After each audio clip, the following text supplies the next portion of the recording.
Setelah bertemu dan ngobrol dengan teman-teman kuliah yang sekarang berprofesi sebagai seorang sales, saya melihat ternyata seseorang yang memiliki pekerjaan dengan gaji 2 digit itu bukanlah sesuatu yang sulit untuk ditemui. Bagaimana bisa? Tonton terus video ini untuk mengetahui rahasianya. Assalamualaikum warahmatullahi wabarakatuh. Selamat siang semua dan selamat datang di vlog edukasi dunia kerja. Sales adalah jabatan yang sangat penting di sebuah perusahaan.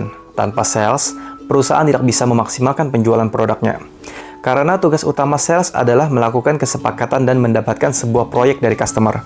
Sehingga sering kita mendengar bahwa sales adalah ujung tombak perusahaan. Tapi saat kita mendengar seseorang bekerja sebagai sales, apa yang langsung terbenak di pikiran kalian? Apakah seseorang yang sering memberi brosur, orang yang selalu menawarkan produknya, atau juga orang yang hanya bisa berkata-kata manis yang selalu memikirkan pencapaian target penjualan tanpa memikirkan kondisi konsumen? Ya, tidak salah jika seseorang berpikiran seperti itu.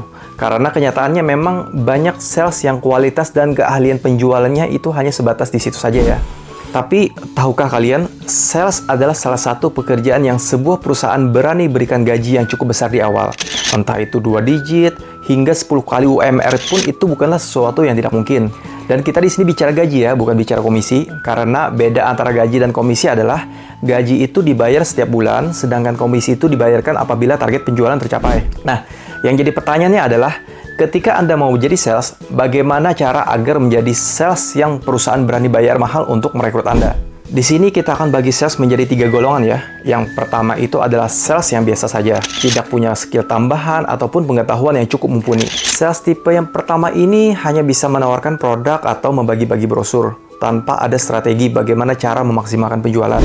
Ketika dia menawarkan produk kepada Anda, kemudian ada deal untuk beli kepada dia, biasanya untuk mendapatkan pelayanan sesudahnya itu sangatlah sulit. Karena bagi mereka, ketika jualan sudah selesai, berarti urusan pun sudah selesai. Bahkan ketika Anda ada masalah pun, mereka biasanya langsung menyuruh Anda ke kantor pusat ataupun service center terdekat. Dan hanya akan mendekati Anda kembali jika Anda mau beli produk dari mereka lagi. Sales tipe pertama ini biasanya digaji yang cukup rendah ya, dan sering pindah-pindah perusahaan juga karena sering tidak capai target. Dan bagi perusahaan pun akan sangat mudah memberhentikan karyawan ini karena memang tidak ada skill ataupun keuntungan yang bisa dipertahankan jika terlalu lama di perusahaan tersebut. Kemudian ada sales tipe yang kedua. Dia tidak sadar bahwa sebenarnya dia adalah seorang sales.